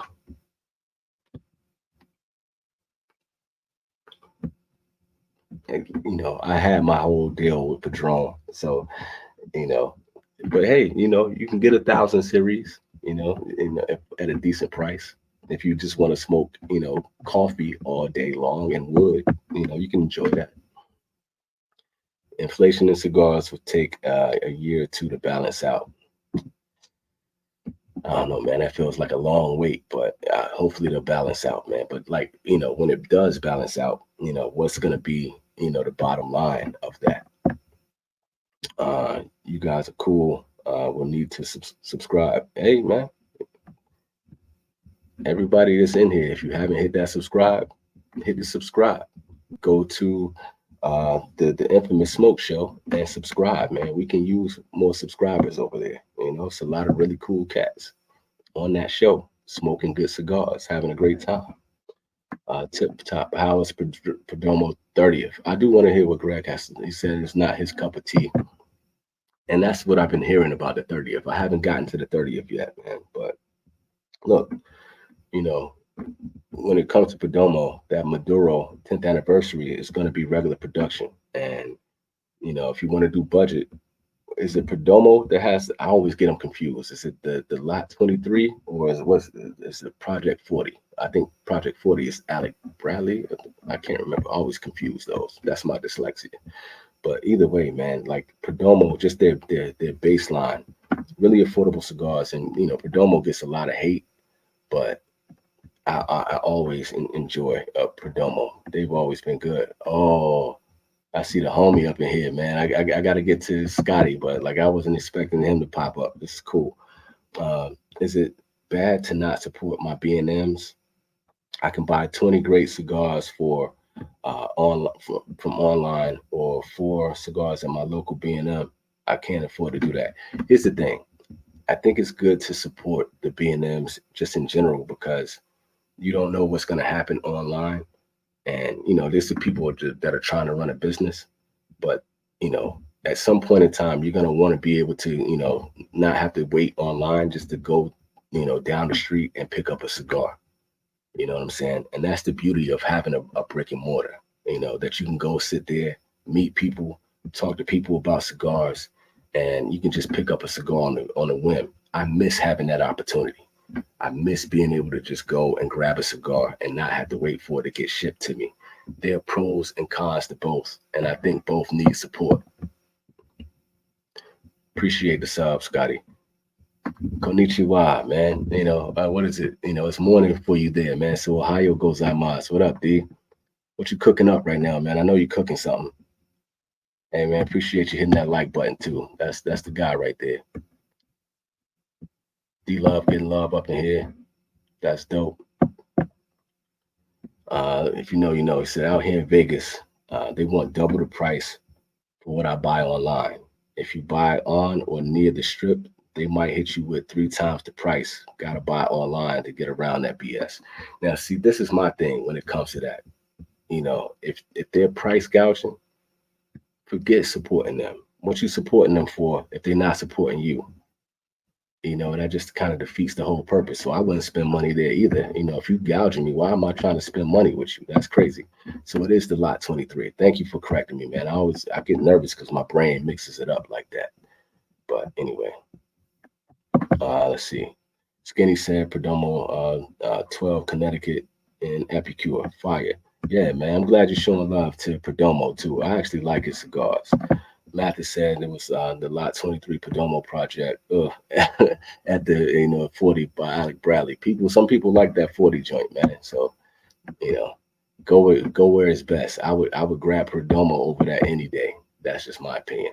Y'all know how I feel about Alec Bradley, so I ain't got to go down that rabbit hole. He said that's too much price difference, but online has no cost to operate other than the software versus the rent, insurance, etc. Support both, in my opinion. Yeah, that's what I was trying to convey too, man. That's really what I was trying to get express with that. I said, if be there soon. And yes, they have high prices for rent. Yeah, I mean, it's a lot going on. It's not even just the rent, though. Some of that is the rent, but, some of that is just the gouging because it's just like what we were talking about with Miami. You know what I'm saying? It's like some of that is because they know tourists are there. They know people are living high on the hog. They're out there trying to spend money because they're on vacation and all that kind of stuff like that. They're trying to get the high roller dollars. And, it's a lot to it. It's a lot to it. SoCal said, I try to support my local B&M, but they make it hard to just how they look out for themselves. I also got to look out for myself. Got to take care of yourself first. Hey, man, you can't knock that at all. Totally understand. Let's see. Greg said, without Perdomo, there is no Rocky Patel, Drew Estate, Foundation, Espinosa, or Dunbarton. And I never think about it like that. But I really feel like Nick Perdomo is a legend. And I feel like, he did pave the way.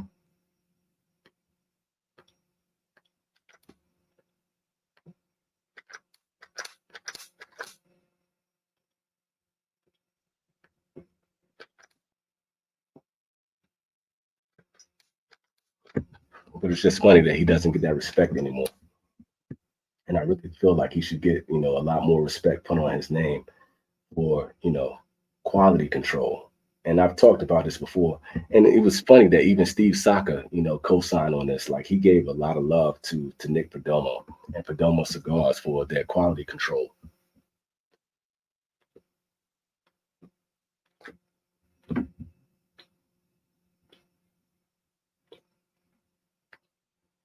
And I felt like not a lot of people were given the necessary propers for that, man.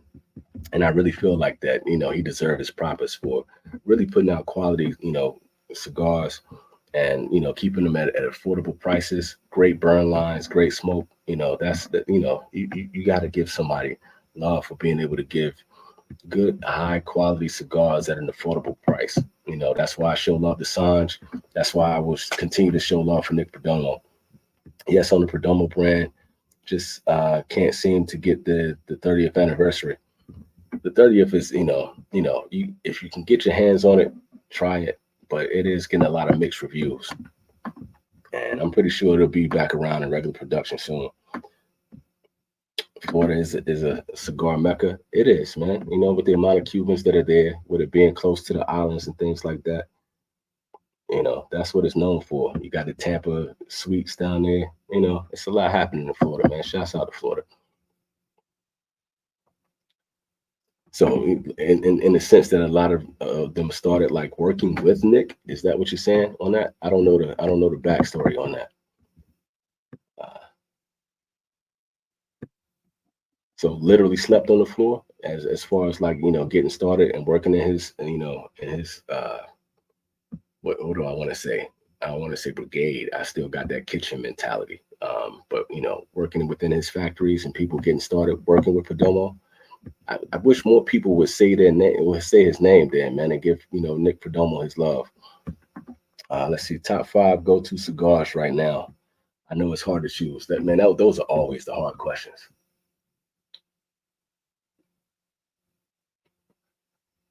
But go-to cigars right now. For me, the Bronze Back, Micarita, the whole Micarita line. Uh,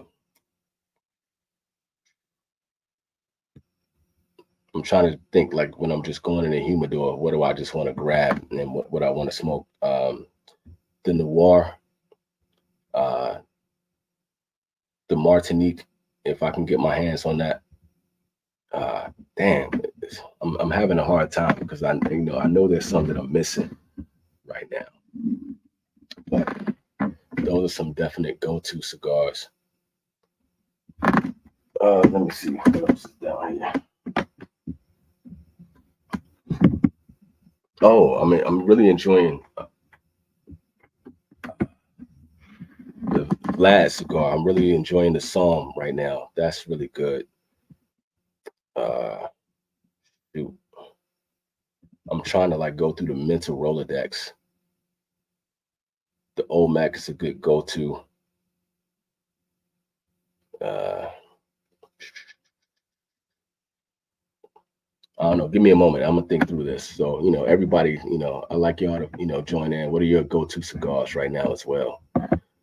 Nick Perdomo has built an empire on quality. Dude, this is what I was saying, Skinny. I've been saying this for a long time, and I think that is highly overlooked. He's not a legacy brand, but with hard work and complete focus, he built a very fully vertical integrated brand. Put some respect on it. I totally agree with that. I 100% agree with that. He makes his tobacco, his boxes, his blends, and even makes his cellophane. That's dope. You know, that's dope. More props to him. And quality is quality. He is an absolute beast. Son said last night he just orders the pizza, but Nick makes all the ingredients and the pizza. Yo, you know, that's a good way to look at it, man. That's a cat that like if I ever got a chance to get out to like PCA and or just to really meet somebody, I need to talk to DJ, man. I wonder if we could get Nick on the show. I wonder if he would come on, on the infamous, because I would really like to have a conversation with him and to pick his brain. Said JD, Rocky, and Nick Manillo all worked with Perdomo to make Drew Estates. Saka was CEO of Drew Estate. Yeah, I do remember all that. Okay, bet. Espinosa was a rep for Drew. There you have it. There you have it. You know, I mean, Nick needs a pinky ring, man. That's major. That's like legacy type stuff right there. Yeah, Rocky, needs his respect too, man. I'm not the biggest fan of the line, but as far as like being able to get his product out there to people, Rocky has done some great shit for the whole industry. Then Foundation killed Drew Estates with Tabernacle and Old Met. Tabernacle is money. Yeah. Skinny giving the skinny on it, right? He said I met Nick at Holt's a couple months ago. Super cool. He seems like a real down to earth dude, man. He does seem like a down to earth dude. Even hit me with his sale. Dude is a G. Major props to that, man. So if you ever hit him up, tell him that he has nothing but respect from the Vintage Cigar. He probably don't even know this channel exists, man. But I would love to just to let him know that I respect his cigars and I respect his hustle for sure.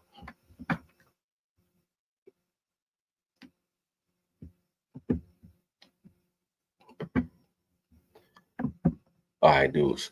I'm gonna keep this light, man. I'm gonna take a few more of these comments. So if you guys got a couple more, throw them out there because it's getting late here in Japan and it's Sunday night. I know these people got to get up and go to work in the morning. So I'm gonna take a few more questions, chop it up for just a few more minutes, and I'm probably gonna end at in the next 10 minutes, if not less. So through whatever comments you guys have, throw them up there. Thank you everybody for for the likes, for all the comments, for all the interactions, and coming on with me at this hour. I really appreciate it. So let's get it rolling for just a little bit longer, and then I'm gonna shut this down. Uh,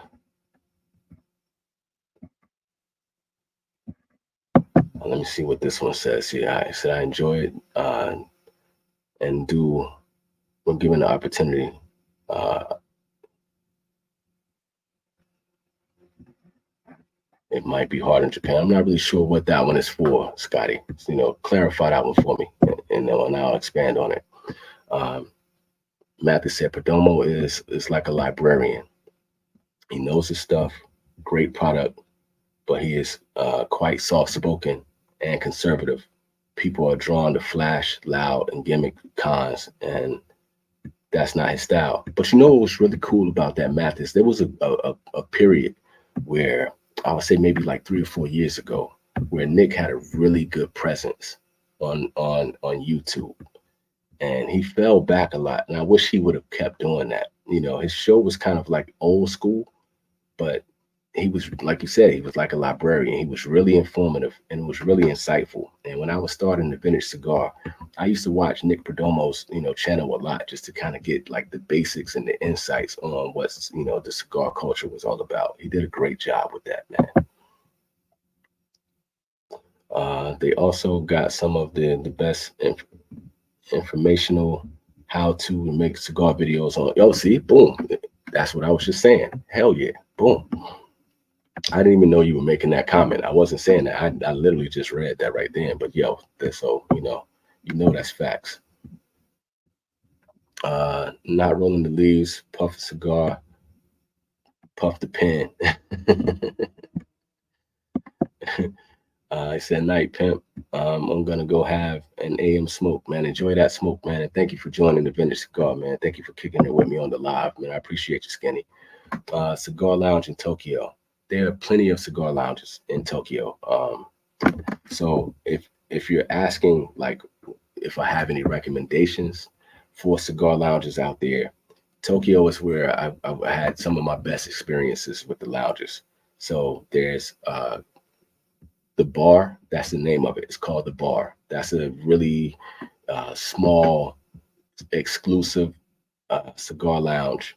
There's a place called R26 that's a rock and roll lounge. It's like old school rock and roll that you can go sit in there. I did a video on that, Earl. If you get a chance, go back through my channel. And I did a couple places where I went out to Yokosuka, I went out to Yokohama, and I went out to Tokyo and just kind of showed what my experience was like going to the cigar brick and mortars and the lounges. The one I did for R26 is a really cool video. Go 261. Go check out that video.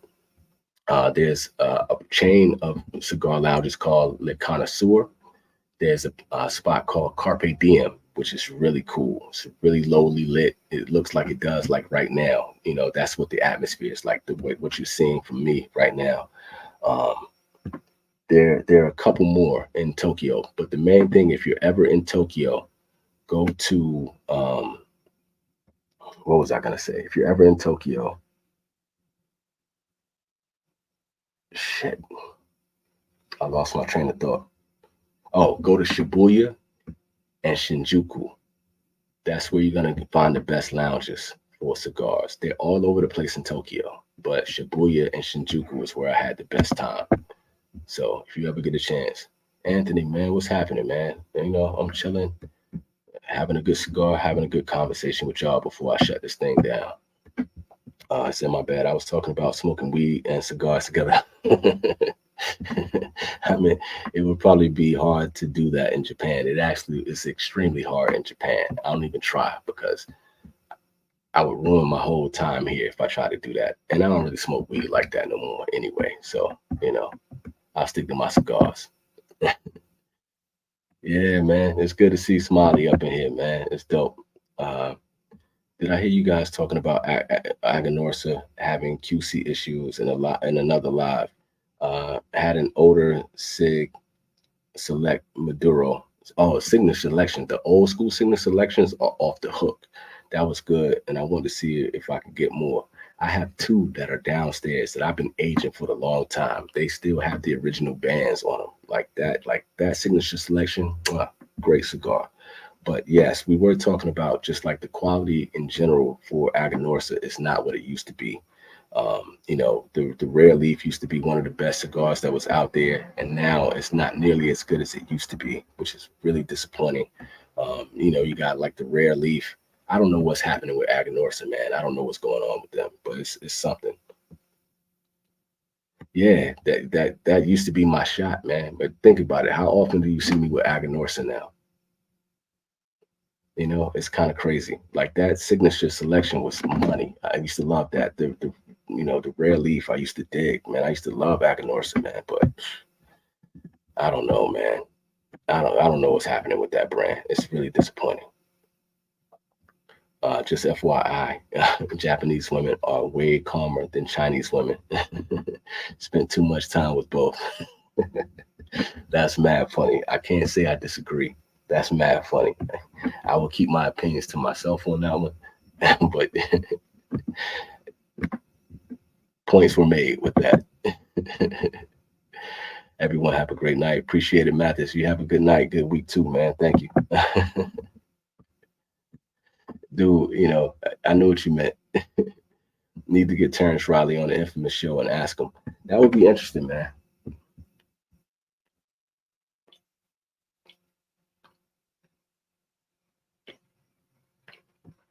I wonder if Terrence watches the show. I wonder if he has any kind of insight on, anybody from the Wavy crew. And I feel like he's connected enough to, the internets and what's going on. And I don't know how he would really feel about coming on the show. But personally, I would love to hear his perspective on where the brand is going and how the community at large, writ large, feels about Aganorsa at this point.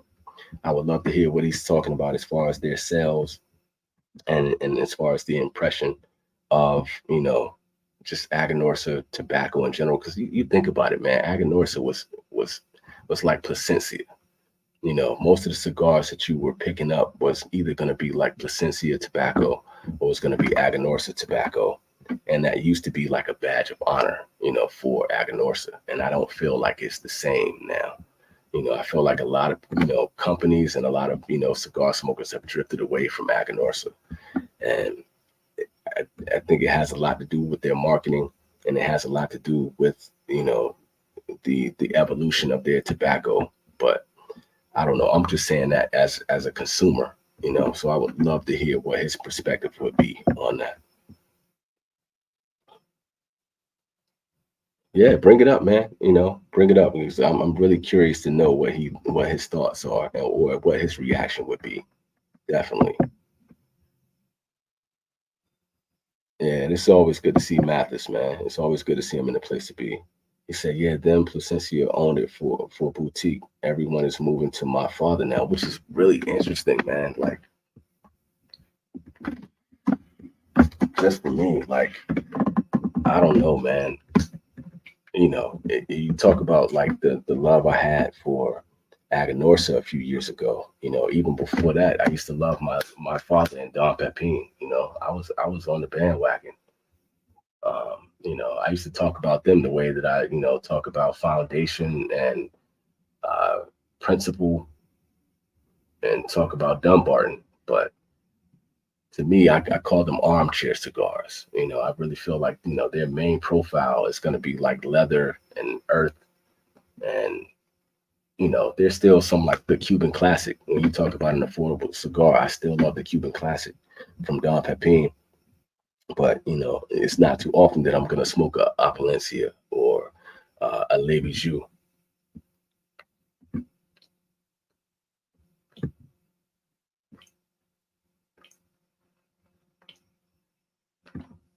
But as far as like, the way they operate in their tabacaleras, they must be doing something right. So, hey man, thank you, man. Appreciate the love, dude. Yeah, that's the fun, man. I do this show, and I started this channel so that it could be a lounge. It's a virtual lounge. I want to be able to kick it with you guys the same way. This is the same thing I used to do when I lived in Fresno. And I would just go to the brick and mortar lounges and just sit and talk to people, talk cigars, and just talk life. You know, after having a rough week, working really hard, supporting my family, it's nice to get away, to sit in a spot that I enjoy. I'm looking at the stars and having great conversations with y'all, man. So it's all good. At Greg, is Placencia not doing so well producing for other brands? No, Placencia is absolutely fine. Placencia is good. You ain't got to worry about Placencia right now. Placencia is money. And it's kind of funny because I was really disappointed in the 151, but the 149, the 146, or if you just think about the Almaforte line, the Del Campo, the Almaforte,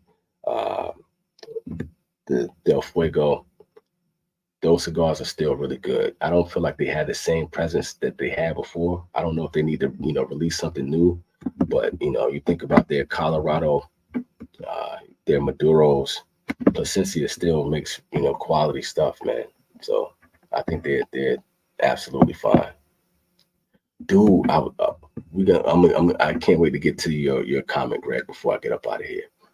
My father labels you makes me Nick sick. They can be pretty strong. They can be pretty strong, and like I personally feel like they still fit in that old school heavy wood, heavy earth, heavy nicotine, leathery armchair cigars. They still fit into that profile. Coffee, not as much as Padron. Mathis, when you see this, I mentioned Padron. He said caps fall off a lot of times. So some brands, but they're decent, and on what the buyer pays for them for the quality, more money, more caps. Why you get single, double, and triple caps, dude? If you go and if you watch my buyer's guide that I did for my father quite a few years ago, the cap came off. And I was thinking that the whole time when I was thinking about my father. And I didn't know if anybody else was having that experience. And it happened with me quite a bit. So it's so funny that you said that, dude. That is all facts. In my opinion, Foundation and a few others messed up moving to my father. But money is always the bottom line for big companies. And, I just did the other live the other day. And I smoked the El Wense and the new, what is it? The new Wise Man. And the difference in that cigar is night and day. It's definitely a difference. But hey, man, like you said, money drives everything. And, people are trying to do the best they can to make that, bottom line and to make the dollar, what it is. So that being said, I think I'm gonna cut it short right here. Thank you guys for kicking it with me for 2 hours. I really appreciate y'all. I'm gonna stop talking so I don't disturb my neighbors. And I hope y'all have a good day. Enjoy y'all Sunday. Smoke your best cigars. Kick it with your families. Eat good. Have good breakfast. Have a good lunch. Y'all, keep doing the best.